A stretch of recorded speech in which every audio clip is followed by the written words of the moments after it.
Bago tayo magpatuloy, huwag kalimutang mag-subscribe sa aking channel.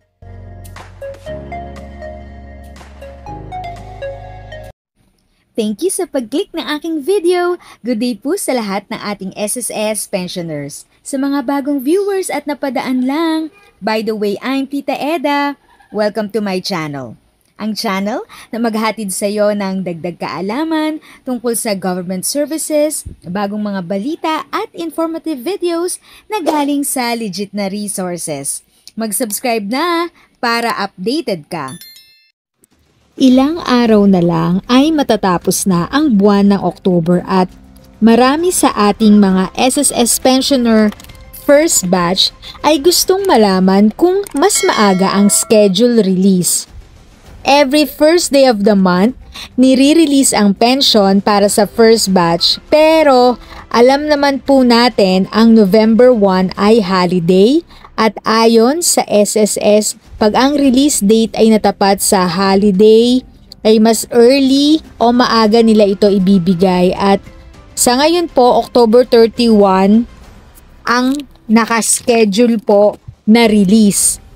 Kasi po ang October 31 ay hindi pa dinedeclare na holiday. Kaya ito po yung tentative na release date ng inyong pension para sa first batch. Pero once i-declare na holiday ito, katulad last year, ay mas maaga nyo ito makukuha. Opo, mas maaga October 27 sa darating na Biyernes na o Friday. Make sure po na nakafollow kayo sa aking channel para ma-notify kayo once mag-update ang release date. Usually, 4 PM onwards po ito nire-release o kinikredit ni SSS sa inyong bank account. Para naman sa second batch ay every 16th of the month ang release at dahil Thursday o Webes ito pumatak kaya as is lang po ang date at hindi early ang release date. At para sa mga bagong pensioner at nalilito sa kanilang DOC o date of contingency, dito nakabase kung kayo ay first batch o second batch sa schedule ng release date ng pension. Ang basehan po ng DOC ay petsa ng kapanganakan o kung kailan na kumpleto ng pensioner ang qualifying conditions para sa retirement benefit. So ito po yung basis ng retirement or retiree pensioner po. At para naman po sa survivor pensioner, ang basehan ng DOC ay petsa ng pagkamatay ng member.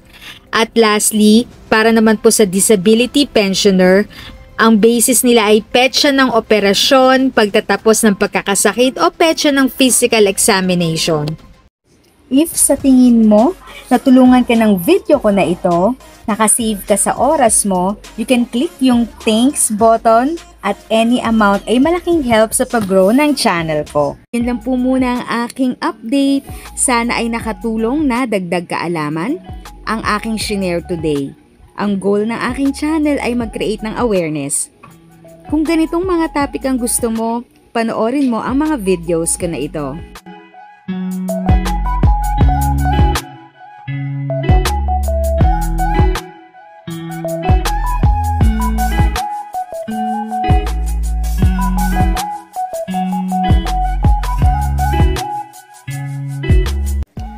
Thanks for watching! Kung may kapamilya, kaibigan o kakilala sa tingin mo ay magiging interesado sa video, please share or tag sila sa comment section. At syempre, if nagustuhan mo ang video, i-like mo na ito at subscribe ka na din. As always, feel free to write your questions, comments, and opinions respectfully. And continue to be a blessing and stay safe!